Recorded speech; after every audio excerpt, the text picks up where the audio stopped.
আসসালামু আলাইকুম। কেমন আছেন সবাই? আলহামদুলিল্লাহ আমি ভালো আছি। আমার ছোট্ট ছাদ বাগানে আপনাদেরকে স্বাগতম। এই হচ্ছে আমার ছাদের উপরে লাগানো কিছু গাছ।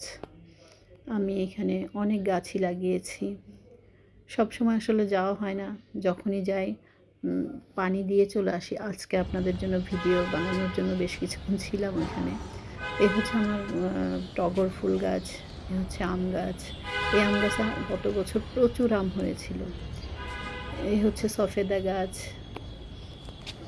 এই সফেদা গাছের নিচে আমি আবার কলমি শাক লাগিয়েছি। ২ দিন আগে আমি কলমি শাক এনে খেয়ে ফেলেছি। এই হচ্ছে আমার পেয়ারা গাছ। এই পেয়ারা গাছে প্রচুর পেয়ারা হয়। আপনি যে পেয়ারার ছবিটা দেখলেন এটা এই পেয়ারা গাছে। এখনও কিছু পেয়ারা আছে। আমি দেখে আসলাম ২-৩টা পেয়ারা এখনও আছে গাছে। এই গাছের পেয়ারাগুলো এত মজা, মানে যেমন মজা তেমন মিষ্টি। কিন্তু একটু বড় হলেই এগুলো পোকা ধরে যায়। এই জন্য ছোটো অবস্থায় আমরা খেয়ে ফেলি গাছের পেয়ারাগুলো।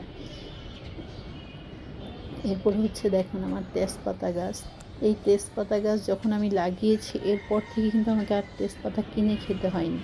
প্রচুর তেজপাতা ধরে। আমি যখনই তেজপাতা ছিঁড়ে নিয়ে আসি, অনেকগুলাই নিয়ে আসি, ওগুলা খেতে খেতে দেখি যে আবার তেজপাতা গাছে তেজপাতা হয়ে গেছে। এই হচ্ছে আমার আমড়া গাছ। আমড়া গাছটা মানে কী পরিমাণ যে আমড়া ধরে, প্রচুর আমড়া ধরে এই গাছে। এবং মনে হয় ১২ মাসই মানে ফুল আসতে থাকে, ফল ধরতে থাকে। আমরা একদম ১২ মাস আমড়া ধরে। আমি কিছুদিন আগে আমড়া পেড়ে এনেছিলাম। এখন আবার গিয়ে দেখি যে প্রচুর আমড়া ধরেছে। মাশাআল্লাহ অনেক অনেক আমড়া হয়। আপনাদের সবাই দাওয়াত রইল আমার আমড়া গাছের আমড়া খাওয়ার। মানে আমার আসলে কিছু কিছু শখ আছে।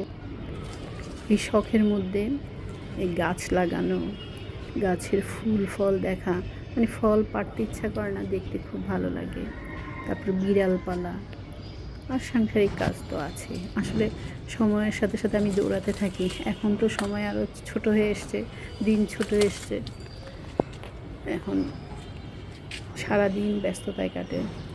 তার উপরে আবার এই ফেসবুকের জন্য ভিডিও পোস্ট রেডি করি, এডিট করি। এসব করতে করতে আসলে সময় কীভাবে চলে যায় বুঝতেই পারি না। এই হচ্ছে আমার লেবু গাছ। এই গাছে প্রচুর পাতা এসছে এবার। আগামীতে হয়তো লেবু ধরবে। দোয়া করবেন যেন লেবু ধরে। আর লেবুগুলো কিন্তু অনেক ভালো হবে, কারণ এই গাছের লেবু অনেক বড় বড় হয় এবং চামড়াটা অনেক ভারী হয়। এই হচ্ছে আমার আরেকটা পেয়ারা গাছ। এটা হচ্ছে কাজি পেয়ারা।